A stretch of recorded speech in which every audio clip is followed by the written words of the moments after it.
lên con trên nó ông ruột thiêng lên sống thì phi mà lên tầm nhìn sơ nó nhân cái tem mơ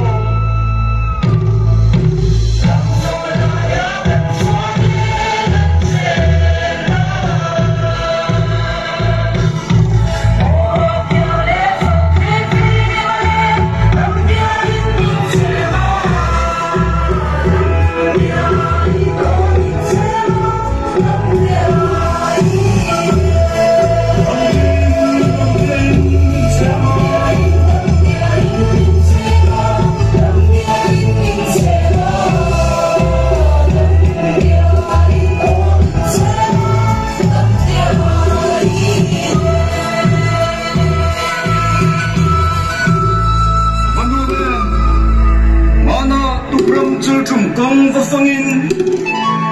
sự tùy thiêng nó ngài tên luôn cái gì đó là nàng dấu tùy thiêng tỷ lệ tiêu